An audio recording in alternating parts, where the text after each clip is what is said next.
करीब होगी और हमारे इमाम जरूर करेंगे तो उस वक्त हजरत ईसा भी हमारे साथ आएंगे।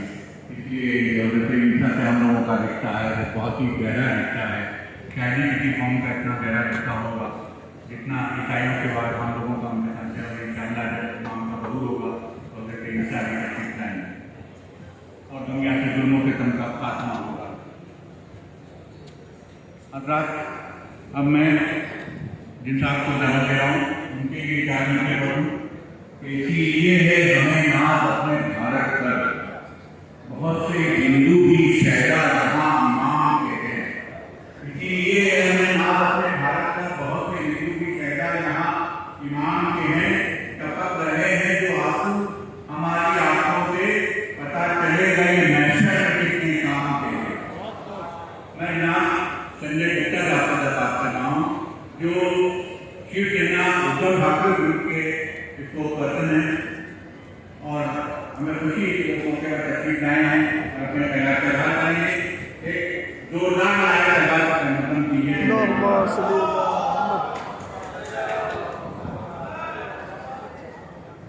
धन्यवाद हमारे सरदार साहब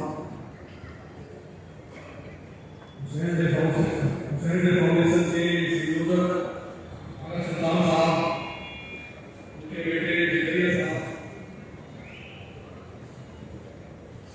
आज के इस फंक्शन में सबसे पहले तो मैं धन्यवाद करूंगा कि मुझे और इसके बाद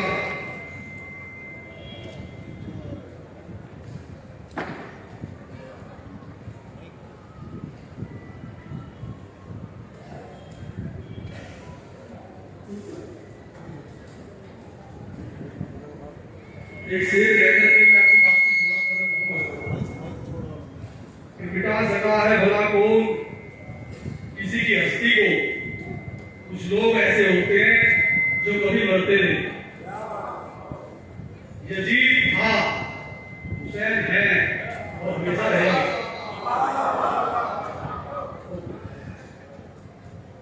दुनिया में सिर्फ दो ही तरह के धर्म होते हैं, एक इंसानियत का और दूसरा जो इंसानियत के धर्म नहीं।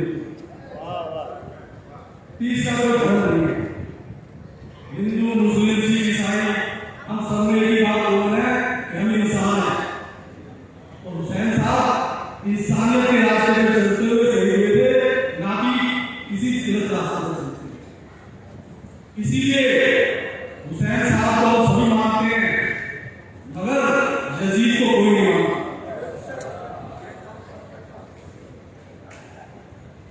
उसको मैं कह सकता हूँ कि चिराग हमारे देश के अंदर नजर नहीं आया। कई दिनों से तेज चल रही हवा बना रहे थे जो किसी पढ़ाई में उन्हें खबर नहीं कि कब वो बदल गई हो। मैं कहूँगा कि मेरे वर्षों में रहने वाला हूँ।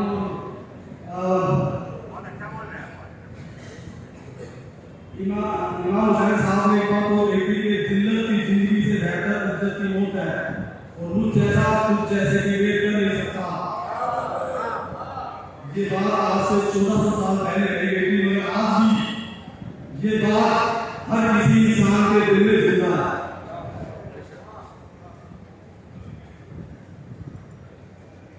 सुल्तान आगा साहब हो या उनके बेटे जिगरिया साहब हो या मेरे बहुत अजीज दोस्त अली अब्बास जिन्होंने मुझे इनसे मिलवाया और मुझको यहाँ तक बुलाया। शुरू में तो मैं सोच रहा था कि ये किस तरह का मंजर है, किस तरह से इस बात को होगा, मगर एक मुसलमान होने के बावजूद भी जिस तरह से अली अब्बास ने मेरे साथ एक दोस्ती निभाया उससे इस बात का प्रमाण होता है कि हिंदू मुस्लिम नहीं, आपस में प्यार होना चाहिए, आपस में एक दूसरे का सम्मान होना चाहिए। और इसी तहजीब को कौमी एकता कहते हैं और इसी कौमी एकता से हिंदुस्तान बना है, इसी कौमी एकता से हिंदुस्तान है और हमेशा रहेगा। इस दुनिया में 33% आबादी ऐसी है जो मुसलमानों की है, और 57 कंट्रीज ऐसी हैं जहां इस्लाम को माना जाता है। ये सभी इमाम हुसैन साहब को मानते हैं, जो कि इंसान के रास्ते पर चलते हुए ये किसी यजीद को नहीं माना। तो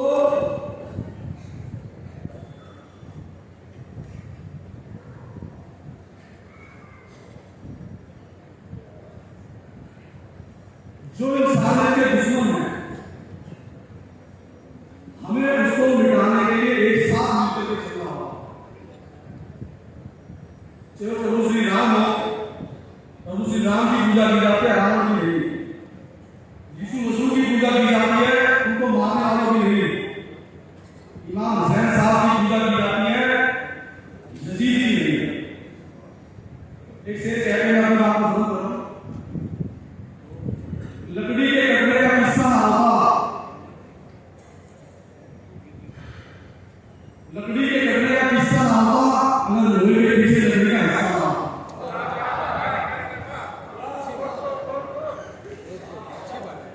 इन्हीं शब्दों के साथ मैं धन्यवाद करूंगा और जगरिया साहब जो कि खाना सुल्तान साहब के बेटे हैं, मैं उनसे उनके लिए दुआ करूंगा कि जिस तरह से उनके पिताजी संसद को हमेशा करते हैं, ऐसे ही वो जिस तरह से कर रहे हैं, उनकी औलादों भी इस तरह से इसको करें और हम फिर से आए।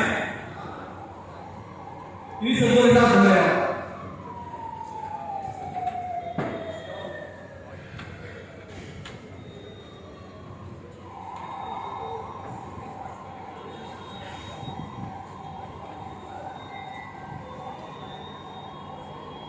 अभी संजय गुप्ता साहब ने आपके सामने बात किया, वो उद्धव सेना जो शिवसेना का उद्धव ठाकरे भी थे, उसके को पसंद है। यहाँ खुशी है कि वो के प्रबंध में यहाँ तस्वीर लाने की जाना करवा रही थी। और अब मैं एक और दूसरे से जाना हूँ और उनके लिए मतलब मैं चार मुझसे भी करूँ कि करबला का वाक़या इस तरह कहना चाहिए, करबला का वाक़या इस तरह कहना चाहिए, पत्थरों की आँख से भी ऐसे कहना चाहिए, पत्थरों की आँख से भी ऐसे कहना चाहिए। और एक दिन तक इसलिए महबूब हो यौम हुसैन, एक दिन तक इसलिए महबूब हो यौम हुसैन, साल भर मजदूरियत का दर्द होना चाहिए। अब मैं एक ऐसे खातून को जाना चाहूँ जिनको आप पहचानते हैं, वो यहाँ की मीडिया का जाना पहचाना चेहरा है, हिंदुस्तान भर में उनको लोग जानते हैं और वो मशहूर रिपोर्टिंग अपनी रिपोर्टिंग में मशहूर नहीं है, मुख्तलिफ तत्वों की आवाज़ें उठाती रही हैं। अब वो कर्नाटक की मीडिया कमेटी उसकी चेन्नई में हो गई है। मेरी बात है मोहतरमा आशा खानम से और उनसे गुजारिश की वो तशरीफ लाएँ और अपने ख्यालात का इजहार करें। इतना है बात Mohammad.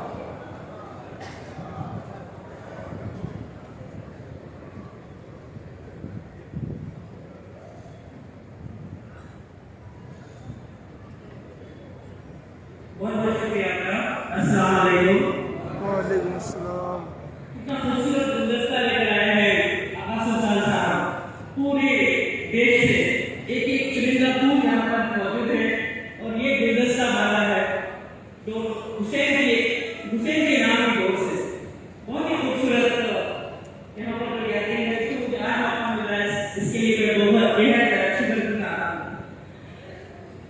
As a media person मेरी इतनी हैसियत नहीं है कि मैं इमाम हुसैन के बारे में आप लोगों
अपॉइंटमेंट के वक्त उन्होंने इस बात को अंडरलाइन किया कि ये एक इच्छा थी इस सरकार की कि एक महिला को, और खासकर माइनॉरिटी से आने वाली एक महिला को एक अचीवर को इस पोस्ट को दिया जाए।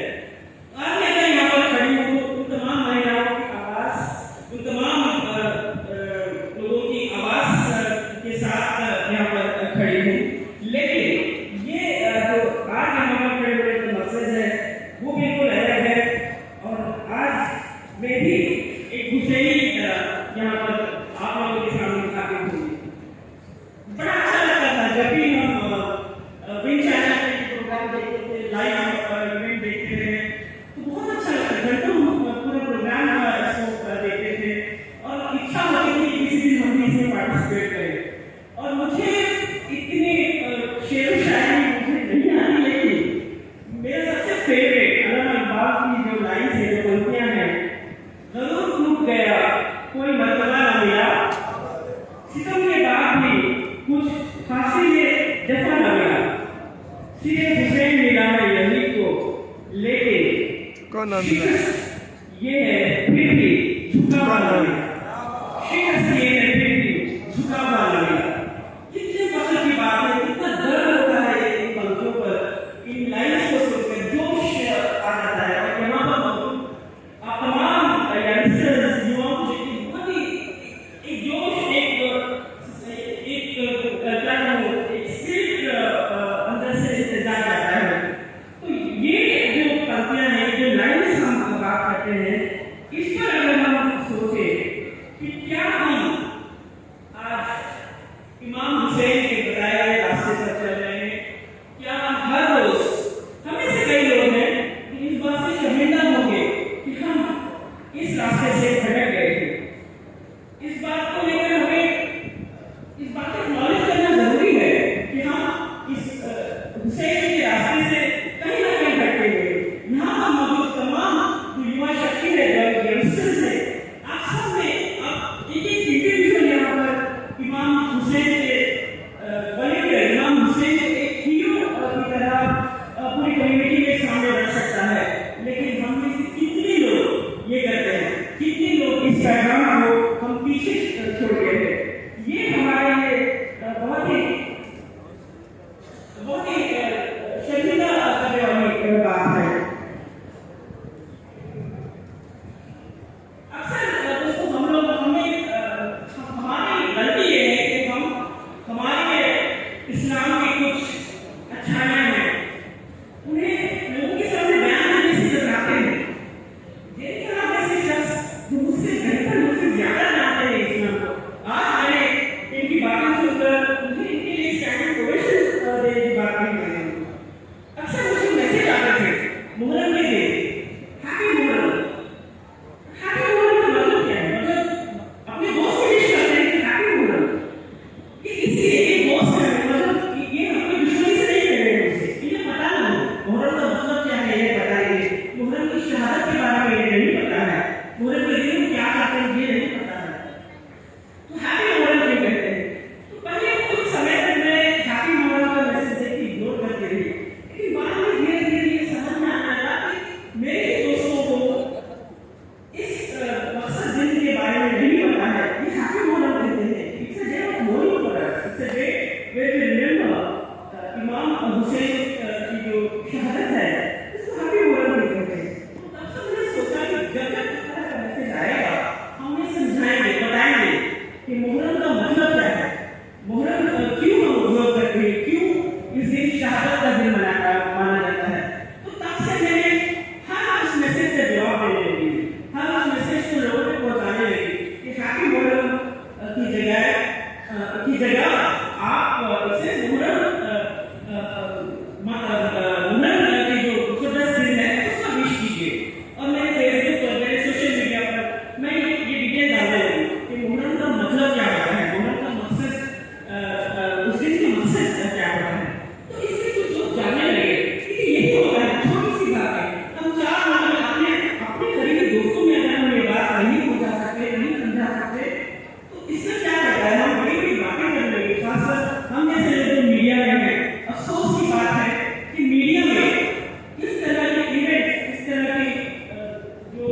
अफसोस के ऐसे मुकद्दस बातें और इमाम हुसैन की जो लीडरशिप है, उनकी सैक्रिफाइस है, उनका जो ट्रूथ और इनजस्टिस का एक रास्ता बताया गया रास्ता है, वो मीडिया में स्पेस नहीं लेता। यही हमारे लिए एक बड़ी चुनौती है। So we need to change this. We need to, we need to somehow convince ourselves and also the place where we are working to show that what Imam Hussain stands for, what his sacrifices stood for. So that way, तो मैं ज़्यादा मुझे कहा गया है कि ज़्यादा वक्त नहीं है, लेकिन कुछ और बातें मैं आपके सामने बताना चाहूँगी, क्योंकि मैं मीडिया में मैंने बहुत कुछ फ्रॉम द अदर साइड देखा है अपनी कम्युनिटी के बारे में। मैं जब हज करके वापस लौटी हूँ, कुछ पिक्चर्स मैंने फेसबुक पे डाले, तो लोगों ने मुझे पूछा आप मुस्लिम हैं? तो मैंने कहा हाँ मुस्लिम हूँ।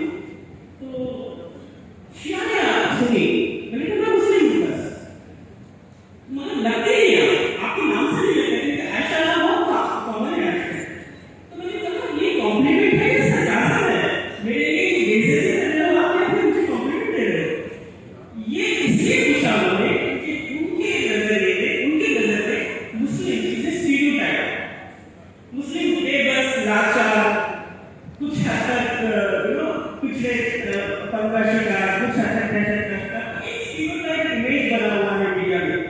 इस इमेज को गिराना है, इस इमेज को हमें हटाना है, सुधारना है। एक स्टीरियोटाइप इमेज से हमें हटकर जो बातें यहाँ पर कही जा रही है, इमाम हुसैन की लीडरशिप को लेकर जो बातें यहाँ पर कही गई, इन तमाम बातों को हमें, आप लोगों को, आप युवकों को इस बात को आगे बढ़ाना है। ये स्टीरियोटाइप वाला इमेज हमें, इस इमेज से हमें बाहर निकलना है। तो जाहिर सी बात है, अगर हम अपने लिए हम इस इमेज से हटकर बाहर नहीं निकल सकते, तो हमारे लिए कोई और कुछ नहीं कर सकता। हम हमेशा मेजॉरिटी से पीछे यही कहते हैं। लेकिन एजुकेशन, जैसे कभी यहाँ पर कुछ गेस्ट ने बताया यजीद आज भी जिंदा है, बिल्कुल यजीद जिंदा है, और ये जिंदा है हर अलग रूप में, हर अलग एक डिफरेंट फॉर्म में, चाहे वो इलिटरेसी हो, चाहे वो बैकवर्डनेस हो, चाहे वो हेल्पलेसनेस हो, टेररिज्म हो, तमाम चीजों में यजीद जिंदा है। और आज हमारे पास, हमारे दरगश में तलवार नहीं बल्कि मोहब्बत और इस्लाम के जरिए बताए गए रास्ते से इसको हराना है। तभी हम इस ये पैगाम है इमाम हुसैन के नाम पर जो हम पैगाम यहाँ पर इसकी बात कर रहे हैं, उसकी सच्चाई को हम समझ सकते हैं।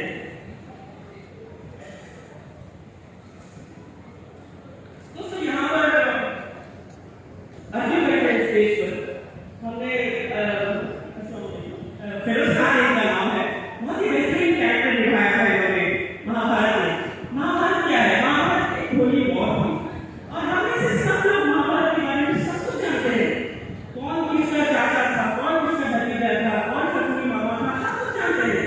लेकिन हम में से कितने लोग करबला में हुई होली वॉर के बारे में कोई हिस्ट्री जानते हैं?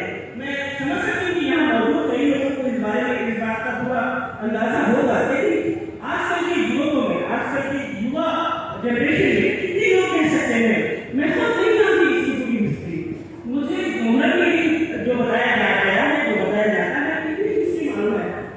ये ऐसा क्यों है? क्योंकि हम खुद अपनी नॉलेज, अपनी इंफॉर्मेशन अपने हाथ तक रखते हैं। We need to bring this across, we need to take it to the new level।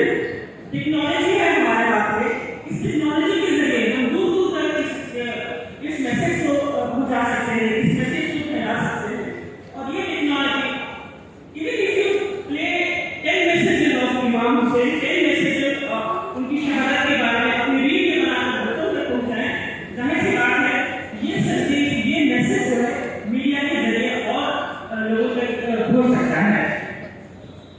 तो बस आखिर में इतना ही कहकर अपनी बात खत्म करना चाहूंगी।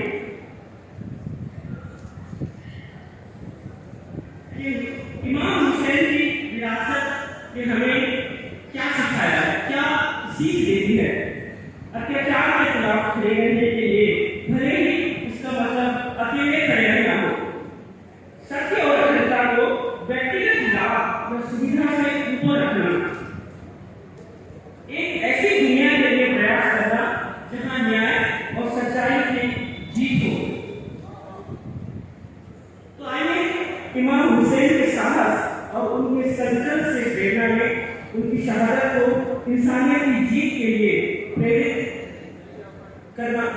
करें और उनका जो बताया गया रास्ता है, उनकी जो शहादत है, उसे हम अपना इरादा बना लें और हम ये भी कोशिश करें कि हम as a nation, as youngsters of this nation, हम इस न्यू इंडिया के लिए, इस नेशन के लिए अपनी तरफ से क्या कंट्रीब्यूट कर सकते हैं। एक छोटे से एग्जाम्पल मैं आप लोगों को देना चाहूंगी। हमारा मजाक उड़ाया जाता है, लड़कों को कहा जाता है पंचर वाले कहा जाता है, बड़ा बुरा लगता है। It is an insult, of course it is an insult, लेकिन पंचर वाले का स्किल है, पंचर वाला भी एक स्किल्ड पर्सन है। भाई अगर आपकी गाड़ी पंचर है, अगर नहीं बनाई गई तो आपको चलते चलते आपकी हवा निकल जाएगी। लेकिन ये बात की मजाक बन जाता है, लेकिन बहुत कीजिएगा, इस पंचर वाला क्या कर सकता है, इस पंचर वाले के लिए सरकार की तरफ से क्या क्या स्कीम्स है, क्या क्या योजनाएं हैं, ये पंचर वाला इस छोटे से अपनी इस स्किल को कैसे एक बड़े बिजनेस में तब्दील कर सकता है, कैसे इसे स्टार्टअप में तब्दील कर सकता है। ये सोचिए, और से सोचिए, क्या हमारे लीडर्स हमें इसको बताते हैं, क्या मीडिया इस बात को युवाओं तक पहुंचाता है? नहीं।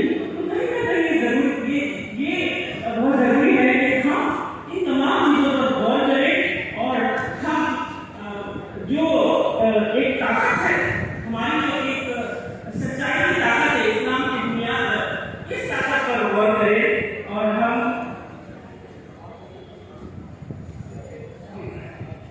आखिर में मैं एक और बात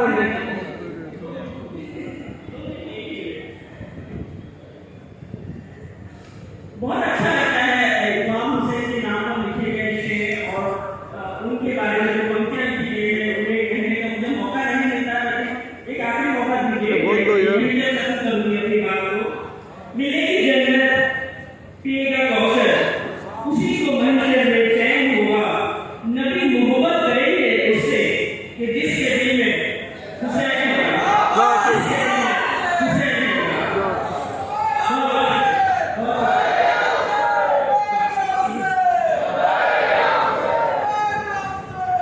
भाई क्या हुसैन।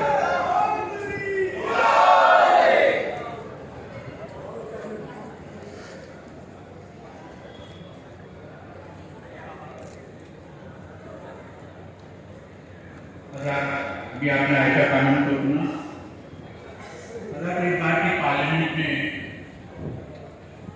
इमाम हुसैन के दो गुलामों को जनानी है और उसमें